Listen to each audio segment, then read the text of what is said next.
Good evening, everybody. Tuesday, April 11th, to order. Respectfully acknowledging that this meeting is being held on the traditional territory of the Quadville peoples of Baylor, Texas. We have approval of the agenda as presented. Moved by Councillor Smith, seconded by Councillor Dorwood. All in favor? Carried. So we have Nelson Smith, our Chief Administrative Officer, and our Director of Financial Services, Norma Isaac, to do our financial plan presentation. I believe our CAO is going to take it and do the presentation with our Director of Financial Services chiming in as need be. Yes, so this is a good opportunity. Thank you, Mayor, for us to go over the financial plan and just to kind of give you a bit of a rundown. Norma and I have worked together on the financial plan. Norma spending a lot of her time on the financial plan, and as we bring the financial plan itself to the final presentation, you'll get to see Norma standing here next year doing the full presentation. So this is her opportunity to see a full cycle and get used to what will be in store next year. Oh. So I'll get started. Everybody can hear me okay? Good evening, Mayor and Council. It is my pleasure to present to you the 2023 to 2027 financial plan. And it is a great opportunity for people to be able to provide input on the financial plan before the financial plan is actually adopted. So this committee as a whole will be doing the review. We'll accept questions from the public, should there be any. And we will be able to report back to council if there's anything that needs to be adjusted or fine-tuned. So this is our action plan, and it addresses council's priorities, master plans, and long-term visions that are all put together. The goal of 2023 to 2027 financial plan is to maintain a balance between delivering services, meeting the needs of residents, business owners, affordability, and ensuring the long-term fiscal sustainability of the district. The presentation will detail the capital projects prioritized for 2023, as well as recommendations for the 2023 operating budget and its impact to the residential property.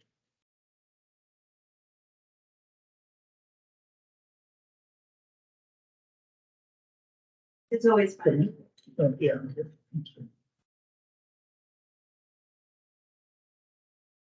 There we go. So I'm going to cover off on those capital projects. So under the general government, we have some carry forward projects that we're just going to highlight, which are also going to be added to some new projects that were in the 2023 year. So you've got the washroom at Carrot Park. This was a grant that we had received. And of course, as council is very well aware, we had some concerns with the fact that the prices all went up. We're unable to meet the current budget. So we're now reevaluating the budget itself to see what can be done. We have the seawall light upgrade and museum mural. So the seawall light upgrade is actually well underway, and Cam has been working on that. And then the museum mural we've kept as a benchmark because there needs to be something done to the museum in order to preserve that sidewall. Last year we had in the financial plan the municipal hall generator and the heat pump at $100,000. We had the heat pump has been procured. And we've taken a bit of a shift going forward in 2023, where we're adding a bit of funds there to do a solar power generator project with battery backup rather than a diesel generated generator, and also adding in LED lighting upgrades and furniture and some carpeting, which is going to be in the next screen. So you'll notice there that the funding sources are reserves, grants, and the BC Safe Restart. So the new projects that we have for 2023, as mentioned, I'm just going to go down below to the solar lighting upgrades and furniture, which is added to the carry forwards. We've got the skate park revitalization at $75,000. We are hoping to obtain a grant. Rotary was kind enough to submit another grant this year to be able to support the skate park revitalization. If that does come to fruition, we'll be coming back to visit on that. And then we have the bridge repair program, which I put my tell you about the bridge. So we've got the overall project of $225,000 over 4 years. And this will allow us to get some bridges done year over year rather than doing all of the bridges at the same time. So this year we'll be able to do 2 bridges. So that gives us $358,000 for new general government projects this year, and the funding sources would be $285,000 from the Community Works Fund, and then $73,000 from the Climate Action Grant, which was that new grant last year, which will support the lighting upgrade in the solar. In the aquatic center, so of course we still have our carry forwards of the aquatic center, which you'll see in the photo. We are well underway with both tenders being awarded. We are expecting the project to complete late summer. There is one outstanding item that will push us into November for a final date. We are hoping to come up with an action plan in order to be able to meet the deadline of the September opening. We have the dog park, which carried forward, and then we've added to the pool repairs as well. So we did have an original budget of about $2.6 million, but as we know, the cost of everything has obviously doubled. And as much as we've tried to tighten up as best we possibly can, we did have to bring forward funding from so that gives us a total now adding to 2.4 million to the pool. The pool will finally complete at just over 5.01.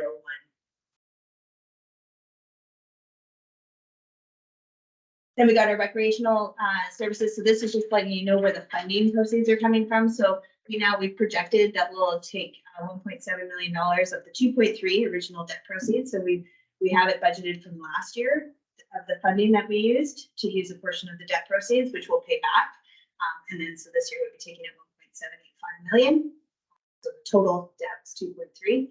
General surplus, we have about 604,000. The Building Stronger Communities, we're proposing that rather than taking the full amount from community forest as we had intended originally during our first start of the conversations, that we would take a portion of the Building Stronger Communities Fund to be able to leave some funding in the community forest fund in order to allow council to be able to preserve that rather than depleting it completely, which is what we had intended. Which is, this is the remaining amount that's left. There's a carry forward from planning money that was left over from last year. So that'll deplete. That's BC Safe Restart. And if you recall, that was the COVID money that we had received, which was just over just under $1.3 million. And then of course we have the BHP donation of $250,000. Fire services, we have a carry forward project, and so we call it fleet replacement, but it's actually the revamping of the rescue truck that we had the CAF system taken out of. So this will be sealing it up and making sure that it can continue in its full force for the remainder of its lifespan. Extending its lifespan is what the intention is, and if there is anything we can add to it, the fire department will be able to provide that. Of course, we have to do the weight. There's the fire training facility. So this is fully funded through grant proceeds. So this is $30,000 from the CEPF UBCM funding, which is the Community Emergency Preparedness Fund, CEPF, and $30,000 is coming from the hospital facility. At the transportation harbor section of the financial plan, we've got T-float upgrades at $52,100. That was the carry forward project, and then we also have the Seagate Wharf coverage relocation, which is well underway going into 2023, but it's being finished up now. And then we have new projects. We have the Bear Cove boat launch, which is the replacement of the floats, and then we have the Seagate Pier North End fender pile, as well as the Seagate building. And the overhead doors, a safety issue.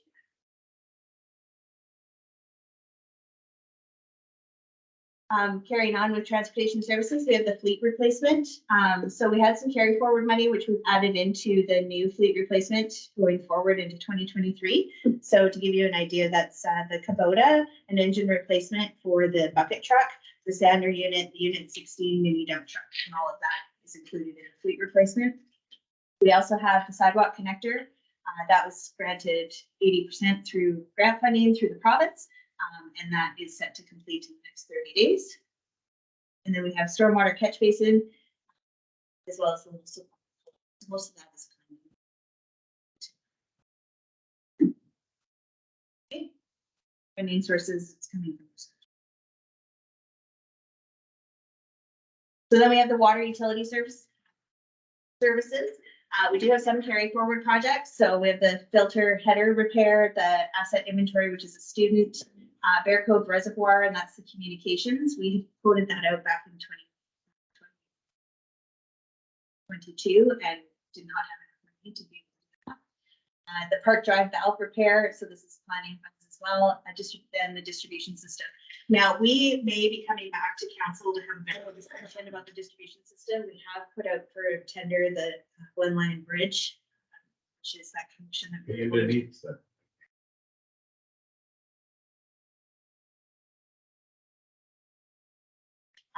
and we're not 100% sure it's going to come within budget. And there's also the other item that is the proposed McDonald's is going to go along Granville Street. There's a water line that runs, and so just to kind of give you a background is we don't loop. Just need everybody to mute. Awesome, thanks, Lisa.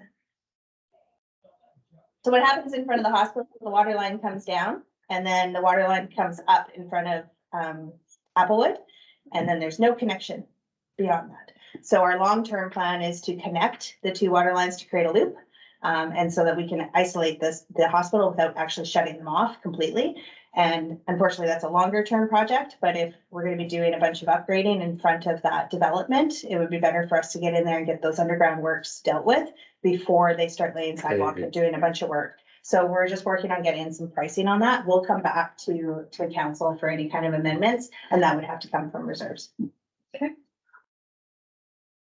And then our new projects this year, we have the Canes Lake bypass, the Seagate water main line. So that's combined. There's actually two projects there. One is we come down the bottom of Granville, we'll put in a new service line and a hydrant. And then the other portion of that is to run a new service all the way. It's not adequate for filling boats. It's not adequate for anything going on. In fact, quite regularly, we have to put a porta potty down there to address the water because it's frozen and they can't flush the toilets. And then we have our sewer utility services. So this here would be just your carry forwards, the asset inventory, which is that half and half split.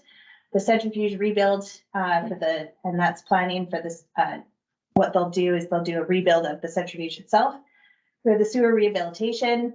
And that is actually more like smoke detect. So it's to find I&I. So where we have people that have connected their stormwater into our sewer system, we need to isolate that. We have a lot of water coming into our sewer treatment. So we need to figure out ways of isolating that. So that's funding that's set aside for that. And then we have the remaining portion of the heat pump, which was carried forward from last year. And as you may recall, I did report at our finance meeting that both of those projects, both heat pumps at the the water treatment plant and the wastewater treatment plant came well under budget. So this is just one small unit that's left to put in there. New projects, we have the Fisherman's Wharf Sani Station. And so we had started doing the work for that. So we've gotten the supplies, but we have the concrete and things to get done there to make that fully complete. The Silkwati Wastewater Treatment Plant man entry. So this is concrete coring in order to create bigger spaces so that we can have less confined space concerns. The Silkwati Wastewater Treatment Plant blower air upgrade. And just want to make sure that I get it right. To replace the existing blowers and coarse bubble aeration headers with more efficient blowers and fine bubble diffusers that are controlled by dissolved oxygen set plates. Sorry, I had to definitely read that one. That one wasn't going to stay in my head. Then we have the Silkwati Wastewater Treatment Plant blower room roof. So this is the one where if you look at an aerial image, you will see our beautiful wastewater plant and there's grass, and then a building with grass on top. So this will be to replace that. It's a green roof, that's right. Use the goat.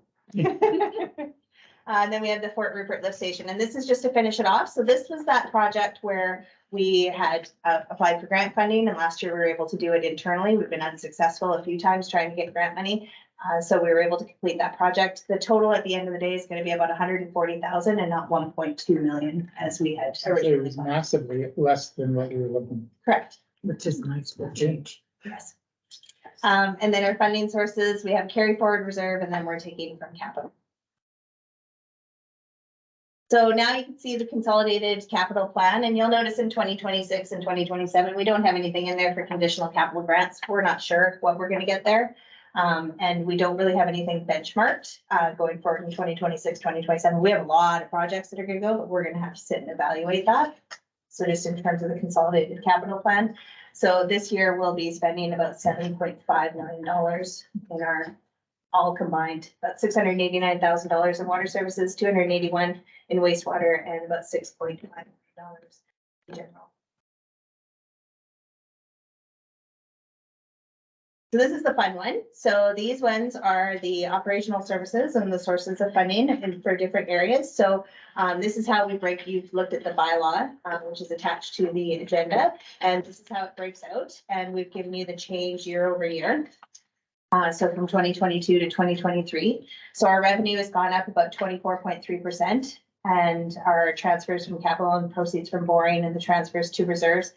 You'll notice here that we've got about 30.5% coming from capital. We've got proceeds of borrowing, which is actually going down just a little bit in terms of that. And then the transfers to reserves, we're sitting at about 1.1 last year. We'll be at 1.4 going forward this year.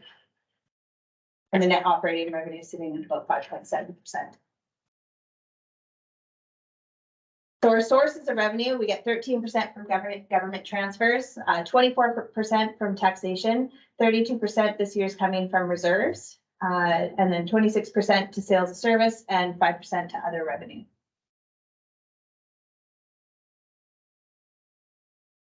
And then we're looking at our operational expenditures. So we're sitting at about 5% in that as well. So you've got 13% change in the government services, 1.5 in protective services, 1.1 in transportation, negative 4.3 in environmental services, 12.8 in economic development, and that's offset by grants. So those are all 100% funded grants we've got going on in there. Parks and recreation has gone up 3.2%, sewer 1.7, water services 5.8, interest expense about 140.5%. So that's interest that's coming to us. And then you've got the operational expenditures at was 8.1 and it'll be 8.6 this coming year. And then we have the repayments going from 312 to 362. So overall 5.7. I do want to commend our staff for sitting down and going through all of their operational budgets and understanding that we couldn't sit and do a 10 or 12% tax increase. And so they really went down and reevaluated their budgets, aligned their budgets to make sure that we were spending where we needed to spend. And if we weren't spending money in places that we didn't need anymore, that we were either reallocating in places where we did, so that we didn't have to come to council and ask for more money. Good work. So you'll notice here that our recreation services are sitting at about 20% is the highest item that we currently fund in the district. 18% is your general government services, and then you've got 15 at water and 13 at sewer services, just to kind of give you a breakdown as to where everything sits. Economic development is only sitting at 3%. Nice pie chart. Thank Normay for putting together the presentation. And we did mention that there's 11 pie charts here. So the impact on the residential property. So we took the overall residential properties. So that's all class 1 properties. We had an average value last year of about $262,000 and an average value this year of about 310, showing our BC assessment rates have changed about 18.3%. Our general municipal tax levy. So this is for the, just to talk about the impact of what it's going to look like for the residents going forward. And of course, it varies depending on your assessment. So if we raise taxes, in this particular case, about 6.7%, and your assessment went up that 18% sweet spot, which is about what BC assessment's average was, then you're going to be looking at probably paying about 7% more. That's what you should see. If your assessment went down, then you're going to see a decrease. And then if your taxes went over that 18%, then you're going to see a bigger increase. And that's because of the way that taxes are calculated. So it's based on, we don't set the dollar per thousand unless we have all of the assessments in. And so when you have a bunch of houses that are all $100,000, they all pay equally, but when they change, then that dollar per thousand adjusts. So again, just pointing out that this is an average based on the total. So in terms of the taxes themselves, about 7.7%, so 78.73. And then with the water, sewer, garbage going up, they'll be looking at $52 increase there. So that's 6.9% on recycling, 6.9% on garbage, 4% on water, and 4% on sewer. And then we have a total impact of about $130 or 6%. And that's just municipal. So when because this is one that always comes up, and we usually do a fact sheet every year so that everybody understands that we don't control what goes on with school, and we don't control what goes on with the regional district. So we try to break it down so that it's understandable for everybody to digest, because taxes are not easy. So this is the impact on the budget. So what is the impact in rise in taxes? So we had inflation sitting at 6.69% this year. And then we had interest rates, which increased 2.37% over 2022. And so remind me again, we're sitting at 6.7 for the total tax. Yeah. So keeping in line with inflation as best as we possibly can. And that breakdown was about 4% in operating, which is typically what we budget for. So it's usually about 2% and then any additional services. So we kept it at that 4%. Originally, when we presented to council, we were sitting at about that 5%. And then we were able to tweak the budget a little bit further. And then with the interest rates being what they are right now, we also have the increase in debt payments that we're paying as a result of that. We are going to see an increase in interest revenue coming to the district. However, we haven't included it as a revenue to spend in 2023. And the reason for that is we don't know what will happen. We don't know whether or not we'll have that next year. We don't know if we're going to have it partway through the year. So we budget for it, and we budgeted for it to go into our reserves to be able to pay for future capital improvements. And with that, I will take any questions. Did I miss anything? No, okay. I think it's beautiful. So Councillor Kitchener, did you have a question? I just think it's beautiful. The pretty pictures. Thank you. Councillor Dorwin? Well, it is nice to see that, we've managed to, Yeah, as much as that is a substantial increase in line with inflation, and that's lower than most municipalities seem to be doing, at least the ones that make the news. But my question is, in the funding for the pool, you noted the BHP donation of 250,000. I also recall MOE. It's the sign, yeah. Yeah, Or is it in a previous year it was used, or? so we had to give it back. Oh, okay. Yeah, the MOE money was only contingent on the multiplex. The new structure. Correct. Okay. And they have got that operational money sitting aside that they needed, right? Yes, so we That's do, when it goes into operation. yeah, we did receive 2 payments of about $25,000 for operational, which we still currently have sitting in a reserve waiting Okay. for the pool. Okay, thank you. Councillor Robinson?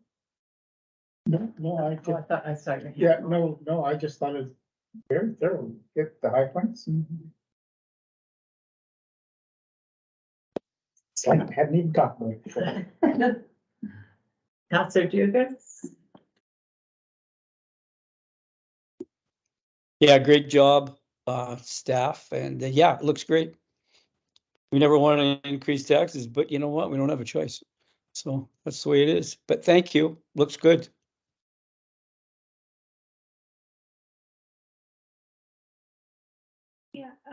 Yeah, just a big thank you, as you had mentioned too, with all staff, just sharpening those pencils and putting a lot of work in, and That would be Eleanor May. well, thank you very much to you and all of the heads, and yeah, It's great. Everybody came in and sat with me and we went through line by line and they had their comments and so yeah, we had buyers and it was really helpful because it helped me out.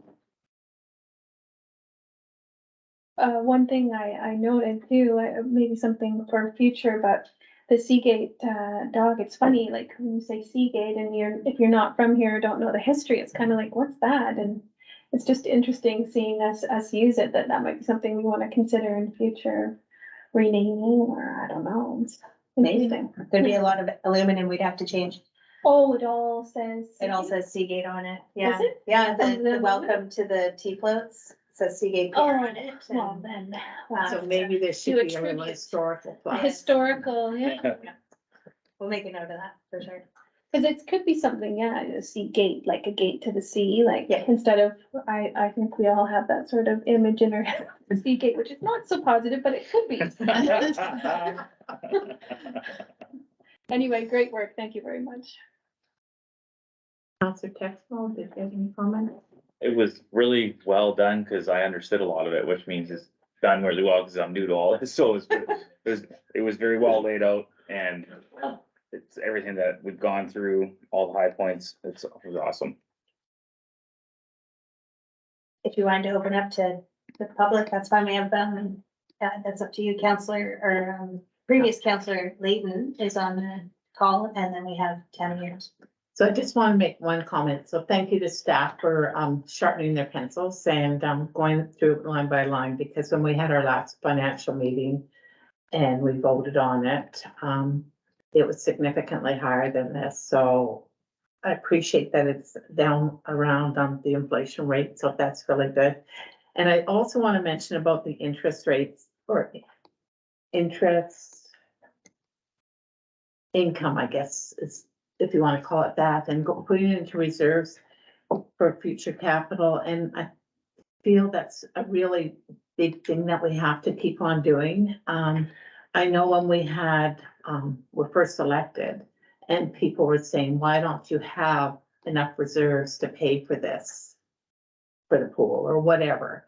And it's like, and nothing against other councils, because other councils did what they had to do. But I remember when we were first elected, or I was first elected, as a councillor, and the financial officer at that time said over and over again, meeting after meeting, you need to put money in reserves. You need to put money in reserves. And it took a while for it to sink in. But now we're constantly putting money into reserves just in case. And I think that's really, really important. Especially when it's someone like myself who came without a financial background to the council, and those that have it understand it a lot more. So when you have a financial director saying, why don't you have regular money going into reserves? So I'm glad we're doing that. And just to highlight that too, I think that what's really important is we have about, I think it's about $101 million worth of assets on our statement of values, which is probably nowhere near what it actually would cost to replace all of it. Hopefully it doesn't all go at the same time. So when you think about how much we have in reserve, right? So we have about $12 million in our high interest savings account, which is typically where all of our reserves are currently kept. That $12 million is only, it's just a fraction of what we need in order to cover off on any of those costs. And, you know, with the way that we've had to amortize the assets, and we show it as a line item on the financial plan, but really it's not a net, it's not a book value. And so when you're contributing $2.1 million is what it's showing on the book value as to this is what we're amortizing. It's not actually cash that we're putting in there. Whereas when you're a business, you're putting that cash aside, right? So just to kind of put that into perspective, and 1% tax increase is $30,000. So it's not exactly palatable for, you know, a lot of municipalities to be setting aside that 1% or 2%. That's not very much. So when we saw the interest rates come in and what they were, we're going, okay, this is a really good opportunity for us to build up what we have and be similar to when I first started in local government. Interest rates were at like 9%. And so all of that interest went into reserves. We didn't use any of that money because eventually we knew it was going to end up gone. And then what do you have to do? It's similar to losing a mill or anything else in your community. Now you have to do that shift of we have to raise taxes in order to see that reality coming forward. So thank you. So having better interest rates is good in one sense. It's not so good when we have to renew loans, and all of a sudden it's an extra 2.37% over last year, but yeah. But NFA is still a better deal than. Oh, absolutely. So public, you have any questions, Tim? Oh, me? Who you? Oh, on that, yeah, two, actually. The 40,000 for your dog park, I feel like it got moved from the Mayor's Way thing. It's all fenced in and it never gets used. So that 40,000 you want to spend on dog park, is that up there at the upper mall right now, or where's that? Yeah, so it's gonna go up at the upper mall. It had originally, so it was about a 51-49% split on the survey as to where it was gonna go. And Yeah. originally, yes, we had gone down the road if it was gonna go up to the Park Drive location. And partially because it's already fenced in and people are already using it as a dog park. But then we ran into some drainage issues, that we're going to jack that price from 40,000 to about $140,000. So, 140 now? well, No, then, then if it was up there. if it was up there. Yeah. So they would have had to put in a bunch of drainage work, would have had to bring in a bunch of fill, we didn't Okay. have the proper connections Yeah. in order to be able to facilitate that water runoff. Yeah. Whereas the trustee location, while it is a little bit swampy, it only needed the material in order to be brought in to bring it up, because there is actually drainage services around there. Okay, and the other question is, water fountains. Mhm. 40,000 for water fountains, that's downtown on Market Street? you're Yeah, talking? so Sting Creek Park, the Carrot Park, so basically wherever we're gonna put in a stanchion for our Parks Department to be able to connect to water so that Yeah. they can be able to water everything, Uh-huh. we'll put in a water fountain. It helps to reduce, our carbon footprint in terms of, water bottles and things like that. More and more people are wandering around with, reusable water bottles, and it gives them an opportunity to be able to fill those. Well, big- the COVID thing's still happening, and damages, things happen downtown. They're wrecking stuff and that, and I can see it getting ripped off or smashed. And it's a lot of money that's being put out for, not every municipality's doing that, some of them are. But I just think 40,000 could be spent on something better than that. That's not gonna get damaged, it's gonna be used all year, like the skateboard park is needed in this community. For the kids, there's nothing down there, there's nothing. The swimming pool is getting fixed up, great, hockey's done. But a skateboard park or a bike, it gets used all year. By the kids, the adults, it's a thing that draws people to it.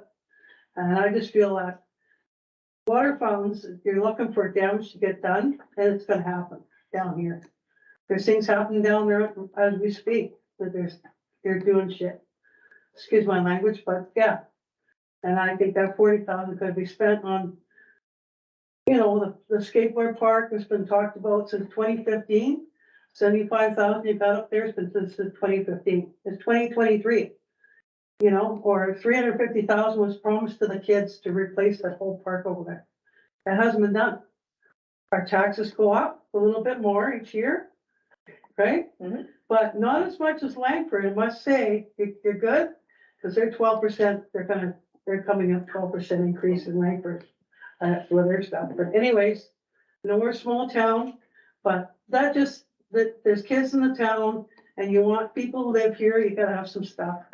And that skateboard park's been there, they've been talking about it for 8 years. Mhm. And, and I just don't, that's uncalled for, I think, there's a couple of items there that it could have gone that direction, for the kids. So that's all I wanna say, because that's the things I noticed, that's, that's 80,000 there, that's kinda, but you guys will find out with the water fountains, they'll do some damage. They'll rip it off or do things to it, you'll have to replace it, I don't know what you do there. So it's not just for the water fountains too, it's also for watering, the gardens and stuff like Yeah. that, so it's just an attachment to it. Yeah, And they're powder coated steel, so the ones that they currently have, so Campbell River has them all the way through their downtown. yeah, And have similar issues as we do, and I've talked to their staff and they don't have issues. they closed them for a while, because COVID, for the dogs and that, the main drag. Have they reopened them up? Yep, they're all open again. Okay, because Campbell's we're poor hardy, but we could get things happen in town. Campbell But, River yeah. has, Huh? Campbell River has worse things happening in their downtown, they're Yeah. trying to do. But yeah, that's what, I just see those, yeah, So we're gonna go ahead with doing that, yeah, assuming everything's passed. And I'm hoping what you're predicting doesn't happen. pardon me? I'm hoping what you're predicting doesn't happen. Well, I just see, I go down there every day with the dog. No, and we're And I down see there too. things, and it's just a lot of, it's 40,000, yeah, it looked great. But it could be used for something else that's needed in the town, and I just feel this is Port Hardy and things happen, and yeah, whatever, maybe might not happen, Yeah, but be a great thing down there, I don't know. You know, you have to wait and see, I guess, yeah. yeah, Thanks, Tammy. so. Mr. Wishard, do you have any comments or questions? Already got no questions then. No questions? Oh, sorry, I can't read those little No long. questions, but glad to see the increase is lower than others around the province. That's two. Us too. Yes. Very good. Ellie, Yes. looks like he's in Hawaii. No, he's got a shirt that looks like he's in Oh, Hawaii. yeah, I He's in his basement. Just turned it. Yes, looks like it's- Any other questions or comments? No, good. So moving on, so thank you very much, CEO Nelson Smith, excellent presentation. So the recommendation is that the committee of the whole recommend to council that the 2023-2027 financial plan bylaw number 1161-2023 receive first, second, and third readings. Motion to recommend to council. Moved by Councillor Dorwin, seconded by Councillor Smith. All in favor? Opposed? Carried. Thank you. Motion for adjournment. Councillor Dorwin. Thank you. Thank you.